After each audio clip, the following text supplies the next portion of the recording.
बुलेटिनमध्ये काही महत्त्वाच्या घडामोडींचा आपण वेगवान आढावा घेऊया महाराष्ट्र लाईव्ह मधून। आज दुपारी 4 वाजेपर्यंत दक्षिण मुंबईतील रस्ते रिकामे करा अशा स्पष्ट सूचना हायकोर्टानं राज्य सरकारला दिल्या आहेत। आझाद मैदानाशिवाय इतर जागा आणि मैदानं उद्यापर्यंत रिकामे करण्याचे सक्त निर्देश कोर्टानं राज्य सरकारला दिले आहेत। कालपासून आजपर्यंत आदेशांचं पालन झालं की नाही ते सांगा अशा सूचना देखील मुंबई उच्च न्यायालयानं राज्य सरकारला दिल्या आहेत। सीएसएमटी फ्लोरा फाउंटनसह दक्षिण मुंबईतील आंदोलकांना हटवण्याच्या मुंबई हायकोर्टाच्या राज्य सरकारला सूचना। मरीन ड्राईव्ह परिसरातूनही आंदोलकांना हटवण्याचे हायकोर्टाचे राज्य सरकारला निर्देश। तर कालपासून आजपर्यंत आदेशांचं पालन झालं की नाही ते सांगायला देखील कोर्टाने सांगितलंय। त्यामुळे आता या आंदोलकांना हटवण्याचं सरकारसमोर मोठं आव्हान असणार आहे। मराठा आंदोलनकर्ते हे मनोज जरांगे पाटलांच्या देखील नियंत्रणात नाहीत। त्यामुळे मुंबईत येणाऱ्या मराठा आंदोलकांना ठाण्यातच थांबवा। मुंबई उच्च न्यायालयाचे राज्य सरकारला आदेश। मुंबईत पाऊस असताना तुम्ही आलात मग चिखलात बसण्याची तयारी ठेवा, तुम्ही मुंबई थांबवू शकत नाही। कोर्टानं मराठा आंदोलकांना सुनावले खडेबोल। आंदोलनासाठी 29 ऑगस्टला सकाळी 9 ते 6 अशीच परवानगी होती। परवानगी वाढवली नव्हती सरकारचा दावा, तर परवानगी वाढवली होती आंदोलकांच्या वकिलांचा दावा। दरम्यान 5000 लोकांना आंदोलनासाठी परवानगी असताना अधिक लोक जमवण्यात आले। नियमांचं उल्लंघन झालं याबाबत जरांगेंना सांगण्यात आलं होतं, पोलिसांची माहिती। आझाद मैदानातील सगळ्या आंदोलकांच्या वैद्यकीय उपचाराची आणि त्यांच्या खाण्याची सोय करा। मुंबई उच्च न्यायालयाचे राज्य सरकारला आदेश। 5000 आंदोलकच आझाद मैदानात राहतील याकडे लक्ष द्या। नवीन आंदोलक पुन्हा आझाद मैदानावर येणार नाहीत हे पाहणं सरकारचं काम असेल, हायकोर्टाच्या सूचना। आंदोलनासाठीच्या अटी आणि शर्तींचं उल्लंघन झालंय, मुंबई हायकोर्टानं नोंदवलं निरीक्षण। तर अटी आणि शर्तींचं उल्लंघन झाल्यामुळे राज्य सरकार कारवाई करण्यास मोकळं असल्याचंही मुंबई हायकोर्टानं म्हटलंय। त्यामुळे कोर्टाच्या आदेशानंतर आता राज्य सरकार काही कारवाई करणार का याकडे लक्ष लागलंय। मुंबई हायकोर्टाच्या 3 प्रवेशद्वारांवर मराठा आंदोलकांनी गर्दी केली होती। यावेळी मराठा आंदोलकांनी 1 मराठा लाख मराठा अशा घोषणा देखील दिल्याचं बघायला मिळालं।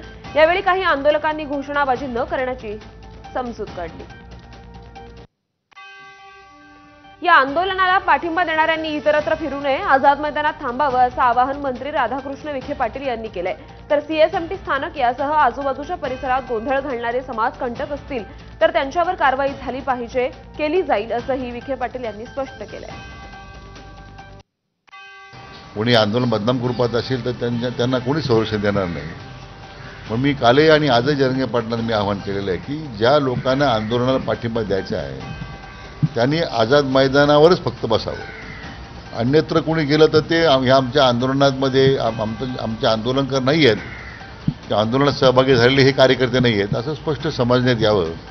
मला वाटतं बघूया आता ती भूमिका त्यांनी आता मान्य उच्च न्यायालयाच्या निर्देशानंतर उच्च न्यायालयाने जी नाराजी व्यक्त केलेली आहे त्याच्यानंतर मला वाटतं सुधारणा होईल अशी अपेक्षा आहे। तर मराठा आंदोलनाचं हत्यार पुढे करून अनेक हुल्लडबाज या आंदोलनात शिरल्याचं दिसून येत आहे।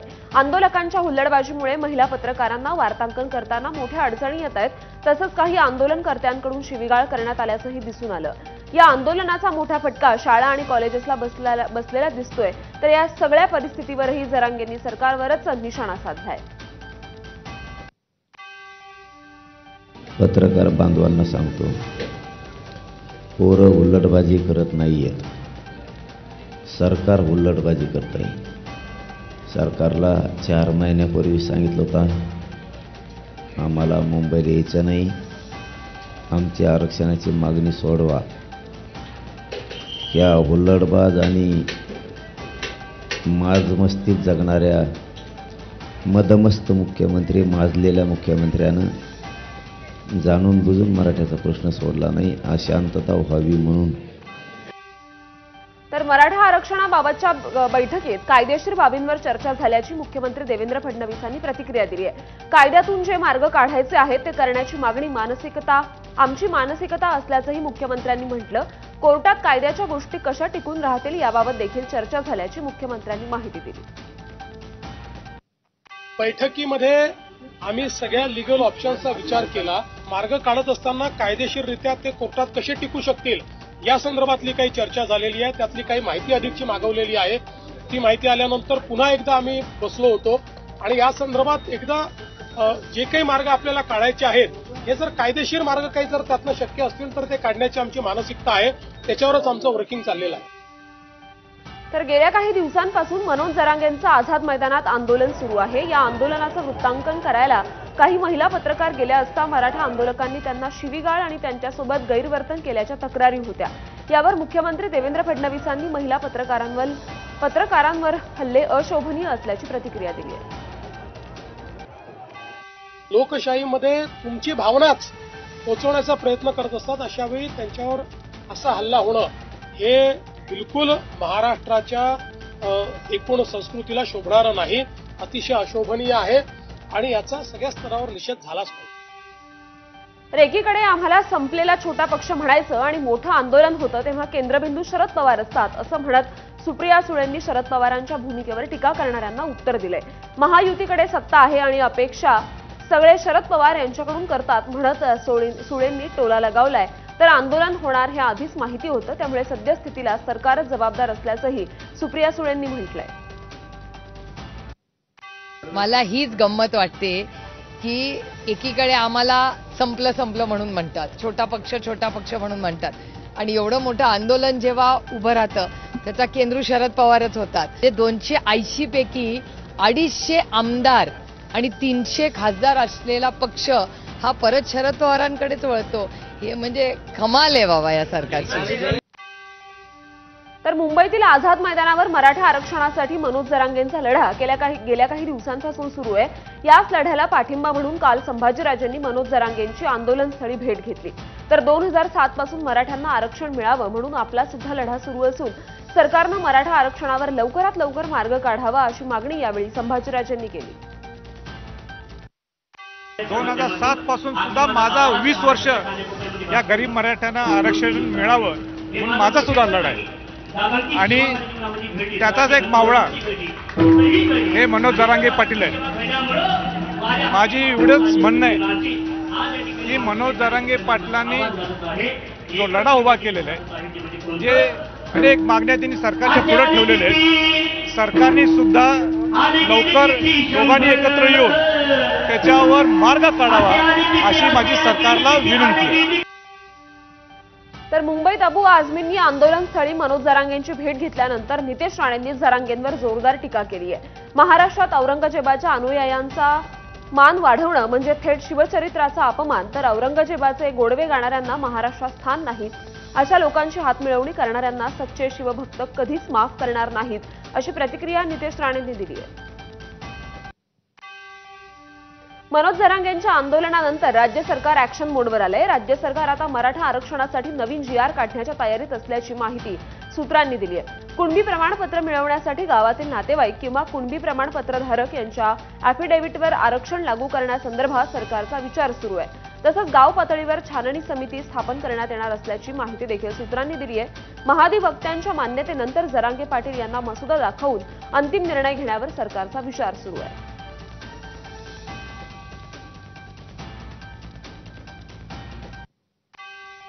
तर मनसे नेते अमित ठाकरे यांनी मराठा बांधवांना मदत करण्याचं तसंच त्यांना अन्न पाणी पुरवण्याचं मनसैनिकांना आवाहन केलंय.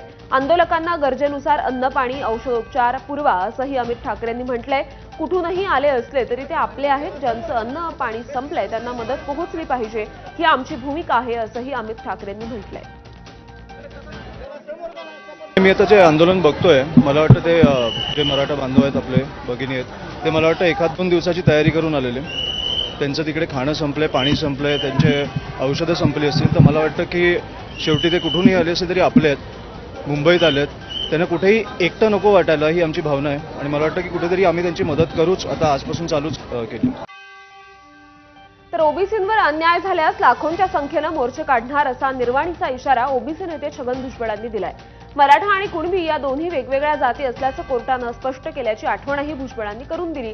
तसंच मराठा समाज मागास नसल्याचं निरीक्षणही कोर्टानं नोंदवल्याचं भुजबळांनी म्हटलंय. यावेळी भुजबळांनी जरांगेंना अप्रत्यक्ष टोला लगावला. दरम्यान मंत्री छगन भुजबळांनी मराठा आणि कुणबी समाजाला एक म्हणता येणार नाही असं कोर्टानं स्पष्ट केलं असल्याचं वक्तव्य केलं होतं। यावर मराठा आणि कुणबी एकच आहेत आणि हेच अंतिम आहेत अशा शब्दात जरांगेंनी भुजबळांना लक्ष्य केलंय।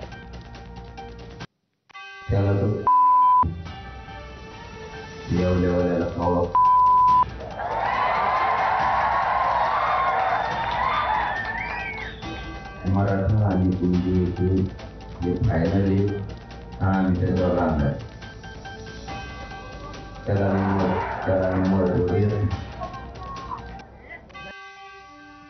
तर सुप्रीम कोर्ट आणि मुंबई उच्च न्यायालयाचे सर्व निर्देश मुख्यमंत्र्यांना दाखवलेत। ज्या दिवशी सरकारनं 50% आरक्षणाची मर्यादा ओलांडली त्याच्या दुसऱ्याच दिवशी कोर्टात जाण्याची भुजबळांनी भाषा केली।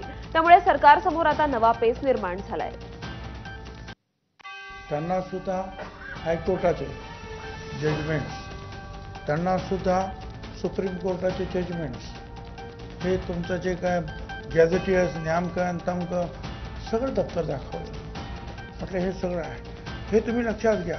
हे ओलांडून तुम्ही ज्या दिवशी जाल त्याच्या दुसऱ्या दिवशी आम्ही कोर्टात हजर आहोत। आंदोलन तर करूच, कोर्टात सुद्धा आम्ही जाऊ। तर ओबीसीतून आरक्षण द्यावं ही मराठा आंदोलकांची मुख्य मागणी आहे। त्यावर शरद पवार आणि उद्धव ठाकरेंची काय भूमिका आहे हे त्यांनी स्पष्ट करावं, भाजपच्या चित्रा वाघ यांनी आवाहन केलंय। महाविकास आघाडी सरकार असताना 2.5 वर्षात मराठ्यांसाठी काहीही न केल्याचाही चित्रा वाघ यांनी हल्लाबोल केलाय। मेन मुद्दा काय की आम्हाला ओबीसीतूनच आरक्षण पाहिजे। मग ओबीसीतूनच आरक्षण पाहिजे तर तुमची भूमिका सांगा काय आहे। तुमच्याकडे 2.5 वर्ष होते ना मधले, तुम्ही काय केलं? तुम्ही ते आरक्षण सुद्धा टिकवू शकले नाही। त्यामुळे महाराष्ट्र अस्वस्थ करण्यामागे हे सुद्धा सगळेजण तितकेच जबाबदार आहे। ज्या वेळेला तुमच्या हातात होतं तुम्ही काही केलं नाही आणि आता शहाणपणा शिकवतायत। तर मराठ्यांना मराठा म्हणूनच आरक्षण द्या, इतर कोणाचंही आरक्षण काढून मराठ्यांना आरक्षण न देता विशेष प्रवर्ग निर्माण करून आरक्षण द्या। नागपूरच्या भोसले घराण्याचे वारसदार उधोजी भोसले यांनी ही प्रतिक्रिया दिली आहे। तर ज्यांच्याकडे कुणबी मराठा म्हणून दस्तावेज आहे त्यांना सरकार ओबीसी मध्ये घेण्यास तयार आहे। त्यांना घेतलंच पाहिजे, मात्र ज्यांच्याकडे दस्तावेज नाही त्यांना ओबीसी मध्ये घेणं शक्य नाही। त्यामुळे मराठ्यांना वेगळं स्वतंत्र आरक्षण देणंच योग्य राहील असंही त्यांनी म्हटलंय। तर आरक्षण संपलं तर सर्वांसाठी चांगलं होईल। आज मराठा मागतोय, उद्या ब्राह्मणही आरक्षणाची मागणी करतील अशी प्रतिक्रिया नागपूरचे भोसले घराण्याचे वारसदार उधोजी भोसले यांनी दिली आहे। तर मुळात आरक्षण 10 वर्षांसाठी लागू झालं होतं, फक्त राजकीय पुढाऱ्यांमुळे ते कायम राहिलंय। आरक्षण सरसकट रद्द झालं तर हुशार विद्यार्थ्यांना संधी मिळतील, मग तो कुठल्याही समाजाचा असो। सरसकट सर्वांचं आरक्षण संपुष्टात आणलं तर वादच होणार नाहीत असं देखील उधोजी राजांनी म्हटलं। मुंबईत गेल्या काही दिवसांपासून मनोज जरांगेंचं मराठा आरक्षणासाठी आंदोलन सुरू आहे। दरम्यान मुंबईत पाऊस देखील मोठ्या प्रमाणात सुरू असल्यानं आंदोलकांचे हाल होत आहेत। त्यामुळे आझाद मैदानात आता आंदोलकांसाठी तंबू ठोकण्याचं काम सुरू आहे। जिथे आंदोलक बसत होते तिथे टेंट टाकला जातोय। पावसामध्ये अडचण होऊ नये त्याच्यामुळे आता सगळे आंदोलक जिथे बसायचे तिथे टेंट टाकण्याचं काम सुरू झालंय।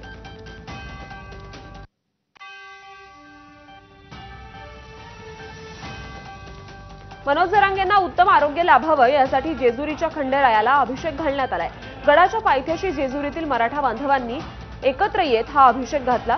यावेळी जरांगेंच्या आरोग्यासाठी साकडं घालण्यात आलं असून 1 मराठा लाख मराठा अशा घोषणा देखील देण्यात आल्या। मराठा आरक्षणाच्या मागणीसाठी मुंबईत मनोज जरांगे पाटील यांचं आमरण उपोषण सुरू आहे। मात्र नांदेड जिल्ह्यातील मराठा आमदार आणि खासदारांनी अद्याप भूमिका स्पष्ट न केल्यानं स्थानिक मराठा बांधवांमध्ये संतापाची लाट उसळली आहे। मराठा बांधवांकडून शहरात ठिकठिकाणी आपण यांना पाहिलं का अशा आशयाचं बॅनर लावून या मराठा आमदार आणि खासदारांचा निषेध करत रोष व्यक्त केला आहे। मुंबईतील जुहू बस स्थानकाजवळ बेस्टच्या बसमध्ये मराठा आंदोलक आणि प्रवाशांमध्ये जोरदार राडा झाल्याची घटना घडली। वादाच्या दरम्यान आंदोलकांनी एका प्रवाशाला बसमध्ये बेदम मारहाण केली आणि बसची काच देखील फोडली। बस कर्मचारी वाद शांत करण्याचा प्रयत्न करत असतानाच आंदोलकांनी हुज्जत घालत मारहाण सुरूच ठेवली। या घटनेची माहिती मिळताच पोलिसांना पाचारण करण्यात आलं, मात्र पोलीस येईपर्यंत आंदोलक आणि वाद करणारे प्रवासी पसार झाले। मनोज जरांगे यांच्या आंदोलनाला पाठिंबा देण्यासाठी बीडच्या कडा शहरात कडकडीत बंद पाळण्यात आलाय। कांदा व्यापाऱ्यांसह इतर दुकानदार व्यापाऱ्यांनी आपली दुकानं बंद करून मुंबईतील मराठा बांधवांसाठी जेवणाचा शिधा पाठवला। राज्य सरकारनं जरांगे पाटील यांच्या उपोषणाला गांभीर्यानं घेतलं नाही तर उर्वरित मराठा समाजही मुंबईत येईल असा इशारा यावेळी व्यापाऱ्यांनी दिलाय. छत्रपती संभाजीनगर जिल्ह्यात भाजप नेते किरीट सोमय्या यांना काळे झेंडे दाखवण्यात आले. सिल्लोडमध्ये बनावट जन्म प्रमाणपत्र प्रकरणाची चौकशी करण्यासाठी आले असता आंदोलकांनी त्यांचा ताफा अडवण्याचा प्रयत्न केला. सोमय्या यांनी सिल्लोडमध्ये बांगलादेशी घुसखोरी आणि बनावट कागदपत्रांचे आरोप केले होते, त्यामुळे आंदोलकांनी निदर्शनं केली आहेत. यावेळी पोलिसांनी वेळेत हस्तक्षेप करत आंदोलकांना ताब्यात घेतलं असून परिस्थिती नियंत्रणात आणली. भाजप नेते किरीट सोमय्या जळगाव दौऱ्यावर आले असताना त्यांनी जिल्हाधिकारी आयुष प्रसाद यांची भेट घेतली आहे. यावेळी जिल्हाधिकारी कार्यालयाबाहेर एसडीपीआयच्या कार्यकर्त्यांनी निषेध करण्याचा प्रयत्न केला, मात्र पोलिसांनी सर्व कार्यकर्त्यांना ताब्यात घेतलंय. सोमय्या यांनी यापूर्वीच ट्विट करत सिल्लोड येथे त्यांच्यावर हल्ल्याचा प्रयत्न झाल्याचा उल्लेख केला होता. त्यानंतर जळगाव पोलिसांनी अलर्ट मोडवर काम करत जिल्हाधिकारी कार्यालयाबाहेर जमलेल्या कार्यकर्त्यांना थांबवलं. सोलापुरातील लष्कर भागातील एका घरात गॅस लीक झाल्यामुळे कुटुंबातील 5ही जण बेशुद्ध अवस्थेत आढळून आले होते. या घटनेत चिमुकल्या बहीण भावासह आता आजीचाही दुर्दैवी मृत्यू झालाय. परिवारातील 5 जणांपैकी 3 जणांचा आता मृत्यू झाला असून परिवारातील अजून एका व्यक्तीची परिस्थिती गंभीर असल्याचं डॉक्टरांनी सांगितलंय. तर शरीरात कार्बन डायऑक्साईडचं प्रमाण वाढलं आणि फुफ्फुसे निकामी झाल्यानं 3 जणांचा मृत्यू झाल्याचा अंदाज डॉक्टरांनी व्यक्त केलाय. मुंबईतील गेटवे ऑफ इंडिया शेजारील प्रवासी जेट्टी प्रकल्पाला अखेर हिरवा कंदील मिळाला. सर्वोच्च न्यायालयानं या प्रकल्पाविरोधातील सर्व याचिका फेटाळत 229 कोटींच्या या महत्वाकांक्षी उपक्रमाचा मार्ग मोकळा केलाय. मुख्य न्यायाधीश BR गवई यांच्या खंडपीठानं निर्णय सुनावला. त्यामुळे आता मुंबईकरांच्या सागरी प्रवासासाठी आधुनिक, सुरक्षित आणि जलद टर्मिनलची वाट उघडली आहे. टर्मिनलमध्ये प्रतीक्षालय, तिकीट काउंटर, पार्किंग सारख्या सुविधा असणार असून यामुळे वाहतूक कोंडीपासूनही मोठा दिलासा मिळेल. दरवर्षी 1 सप्टेंबरपासून सुरू होणारी मांडवा ते गेटवे ही जलवाहतूक यंदा खराब हवामानामुळे पुढे ढकलण्यात आली आहे. त्यामुळे गणेशोत्सवाच्या तोंडावर प्रवासी आणि पर्यटकांचा पुन्हा एकदा हिरमोड झालाय. समुद्रातील बोट दुर्घटनांच्या पार्श्वभूमीवर महाराष्ट्र मेरिटाईम बोर्डानं खबरदारीचा उपाय म्हणून हा निर्णय घेतला. तर ही सेवा आणखी किती दिवसांनी सुरू होणार याकडे सर्वांचं लक्ष लागलंय. नागपुरात वेळेत थकीत बिलाची रक्कम न मिळाल्यानं शासकीय कंत्राटदारानं आत्महत्या केली. PV वर्मा असं आत्महत्या केलेल्या कंत्राटदाराचं नाव आहे. 30 कोटींची थकीत बिलं शासनाकडे प्रलंबित असल्यामुळे आर्थिक संकटात सापडल्यानं त्यांनी टोकाचं पाऊल उचलल्याचं सांगितलं जात आहे. बीडमधील परळी रेल्वे स्थानक परिसरात बालिकेवर झालेल्या अत्याचार प्रकरणामुळे संतप्त नागरिकांनी परळी बंदचं आवाहन केलं. आरोपी सज्जन अलबक्ष शेखला संभाजीनगर पोलिसांनी अटक केली असून आरोपीला फाशीची शिक्षा व्हावी आणि प्रकरण फास्ट ट्रॅक कोर्टात चालवण्यात यावं अशी मागणी नागरिकांनी पोलिसांना दिलेल्या निवेदनात केली आहे. त्यामुळे शहरात बंदच्या पार्श्वभूमीवर कडेकोट पोलीस बंदोबस्त तैनात करण्यात आला. मुख्यमंत्री देवेंद्र फडणवीसांनी अभिनेते नाना पाटेकरांच्या घरच्या बाप्पाचं दर्शन घेतलं. सिंहगडाच्या पायथ्याशी असलेल्या नाना पाटेकर यांच्या नानाची वाडी या फार्म हाऊसवर जाऊन फडणवीसांनी बाप्पाचं दर्शन घेतलं. बीडच्या माजलगावमध्ये गौरी समोर मराठा आरक्षणाचा देखावा साकारण्यात आला. या देखाव्यात मराठा आरक्षणाची मागणी करण्यात आली आहे. तर दुसरीकडे मनोज जरांगे यांच्या आंदोलनाला यश मिळावं यासाठी महालक्ष्मीला साकडं देखील घालण्यात आलं.